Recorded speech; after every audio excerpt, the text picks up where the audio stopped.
Salut à tous, c'est Rudy et aujourd'hui nous allons parler d'un smartphone innovant avec caméra motorisée, c'est le Galaxy A80. C'est parti.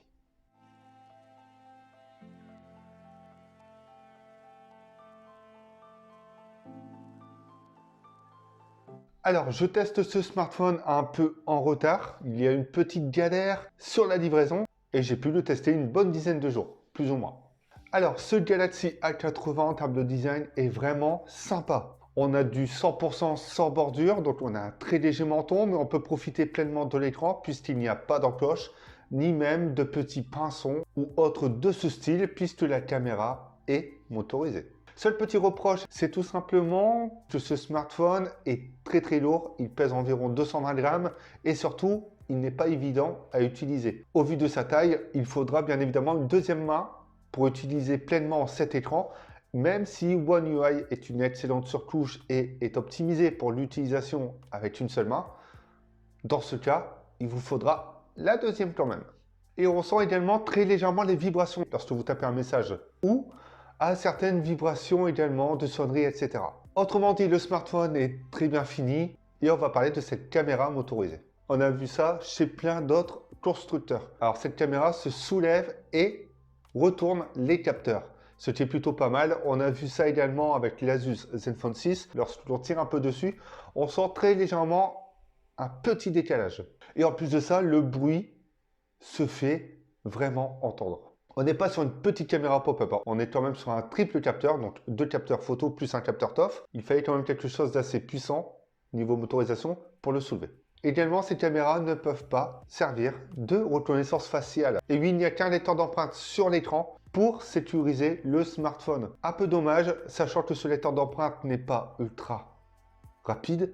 Il a du mal à reconnaître les empreintes, même avec la mise à jour que j'ai reçue il y a quelques jours. Sincèrement, c'est pas évident. Une bonne reconnaissance faciale aurait peut-être été mieux. Cet écran, 6.7 pouces, donc très grand, mais très confortable. La dalle Super AMOLED employée par Samsung est tout simplement excellente. C'est contrasté, c'est très lumineux. Les couleurs sont vives, la colorimétrie est excellente. Enfin, cet écran, il n'y a rien à dire dessus. Si vous le laissez en mode naturel, les couleurs seront un peu chaudes. Si vous le mettez en vif, les couleurs seront un peu froides. Mais bon, ça peut se régler. Après, c'est au goût de chacun. Et cet écran est le point fort du smartphone. On se rend tout de suite compte que ce smartphone n'est pas fait pour les personnes souhaitant un smartphone compact et performant. Non, est tout simplement fait pour les utilisateurs friands de contenu vidéo, c'est-à-dire séries, films, YouTube, etc. Ce que vous voulez, cet écran sera impeccable. D'ailleurs, en parlant d'écran, il n'y a pas de haut-parleur pour les appels au-dessus de celui-ci. Samsung a fait l'impasse et a créé un système de renvoi au niveau de l'écran. C'est pas l'idéal pour les appels, c'est un peu galère à essayer de le trouver, donc lorsque l'on positionne le téléphone sur l'oreille, et la qualité n'est pas excellente. Par contre, le haut-parleur positionné en bas, il est vraiment pas mal du tout. Et pour précision, il n'y a pas de port jack et même pas d'adaptateur jack USB-C dans la boîte. Côté performance et logiciel, on a tout ce qu'il faut pour que le téléphone tourne convenablement. On a One UI, Android 9 Pie, donc pas besoin de revenir sur cette interface qui est vraiment très intéressante, mais également 8 Go de RAM, 128 Go de stockage et un Snapdragon 730. C'est le même que l'on retrouve sur le Mi 9T par exemple. D'ailleurs, vous pouvez aller voir le petit test. Alors, ça tourne, il n'y a rien à dire, les jeux 3D, c'est fluide, c'est assez réactif également, mais par contre, face au Mi 9T, eh bien, je trouve que c'est moins bien optimisé. Dans ces cas-là, ce Galaxy A80 est un peu trop cher. Et pour la batterie, 3700 mAh, ça peut faire un peu juste, sachant que les Galaxy A sont réputés pour l'autonomie. Et là, je reste un peu sur ma faim. J'ai réussi à faire ma journée, mais sincèrement, une journée et demie, c'est vraiment si vous n'utilisez pas trop en veille. La consommation est assez importante, également en jeu, ce qui est normal. Mais avec l'optimisation, comme dit, j'ai l'impression que le smartphone est beaucoup plus gourmand que d'autres. Gros avantage, c'est qu'il se recharge rapidement et Samsung fournit un chargeur USB-C, c'est-à-dire USB-C vers USB-C sur l'accumulateur. Et on a une charge bien plus optimisée. Et je pense que cette batterie de 3700 mAh, on aurait pu avoir une 4000, voire même une 4002, 4004. Le système de motorisation doit prendre de la place et c'est ce qui fait peut-être que ce smartphone est lourd également.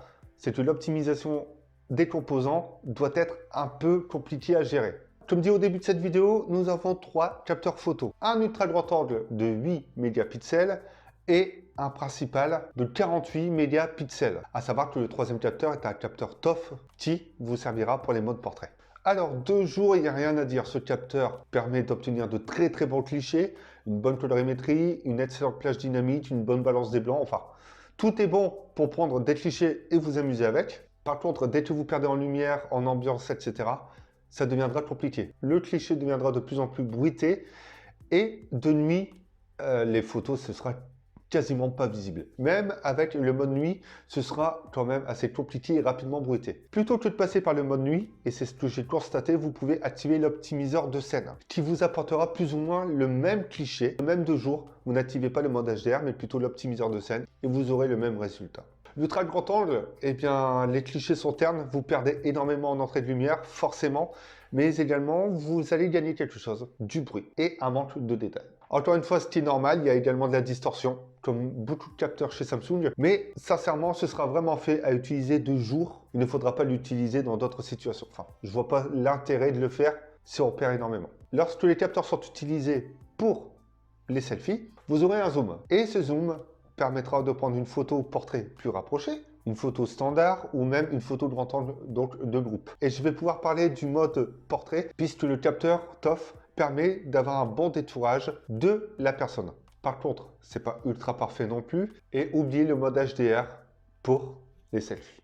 Et pour le capteur de 48 mégapixels, c'est exactement le même que celui du Mi 9, du Honor 20. C'est un capteur de chez Sony et non un ISOCELL de chez Samsung. Ce que je pense de ce Galaxy A80, je n'ai pas été à 100% convaincu. C'est-à-dire qu'à l'heure actuelle, une simple caméra pop-up aurait été intéressant. Là, on peut profiter quand même de tous les capteurs pour les selfies comme pour les photos. C'est un smartphone qui sera dédié aux utilisateurs souhaitant un smartphone innovant qui se démarque avec un design assez cool lorsque l'on prend des photos ou même à la personne qui consomme énormément de contenu vidéo. Je reste un peu sur ma faim sur ce smartphone, j'attends de voir ce que Samsung va proposer dans le même style et surtout il est beaucoup trop cher face à ce que d'autres smartphones proposent avec exactement les mêmes composants.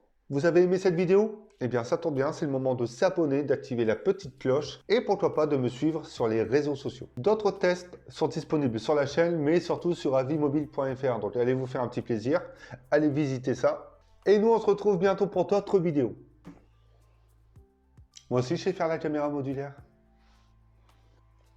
Oh.